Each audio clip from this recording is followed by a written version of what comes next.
Hello. Hello po, Doc. Paano po linisin ang bridge? Kasi po hirap na ako sa paglinis. Okay, una sa lahat, hindi po ako doktor. Ako po ay nurse. Okay, lahat po ng mga sagot kong videos dito sa TikTok ko ay dahil po sa pagiging dental nurse ko for 15 years. So, acquired knowledge din po yun and part po ng pagbibigay ng dental health awareness. Okay, so may mga tanong po na hindi ko po kayang sagutin. Much better po na magpa-consult sa inyong mga dentist. Pero ito kayang-kaya kong sagutin dahil ilang beses ko na rin po nagawa ng video ito dito sa TikTok and meron rin po sa aking YouTube channel. Okay, so paano daw maglinis ng bridge? Okay, so di ba pag naka-bridge po kayo, ang bridge po kasi ginagawa po yun para sa mga pasyente na may mga nawawalang ipin. Like for example, ganito po yung ngipin niya, ayan, may nawawala po, gagawa ng bridge para ma-replace yung nawawalang ipin na yon. So dikit-dikit po siya. So hindi niyo po magagamit yung regular na floss na ganito.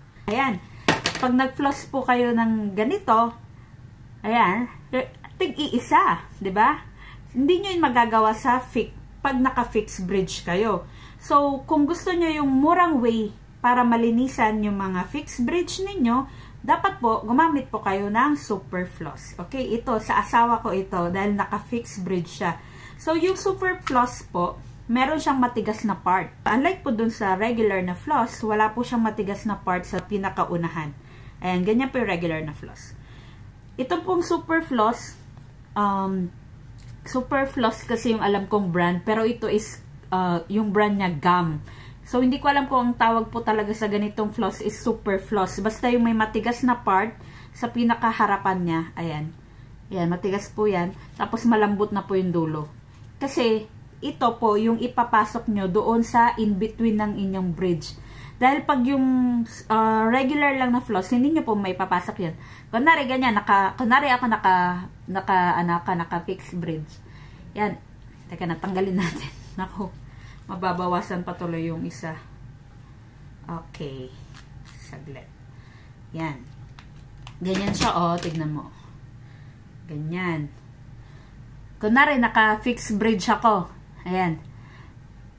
Ipapasok mo yan dito. Nasakit siya. Tanggalin ko muna yung retainer ko. Ganyan. Ipapasok nga siya, sa in-between. Ayan, nakapasok na siya. Ako na yun siya. Ayan. Tapos, isusok-sok mo siya dun sa nawawalang part ng ngipin mo. Eh, ngipin ko po kasi to, so hindi natin maidademo. Ayan. Dahil wala pong missing dyan. And pangalawa, ayan, pwede rin po kayong bumili ng floss threader. Ganyan. Para magamit nyo yung regular floss ninyo. Nagdugo pa yata? Ay, hindi. Ganito po yung tsura niya, oh. Yung floss threader. Ganyan. So, pwede nyo pong ilagay pa rin yung regular floss ninyo dito sa fixed bridge nyo. Teka na. Asa na yun? Gagawin, parang nagtatahi. Ganyan, oh. O, di may, nandito na yung floss mo, diba?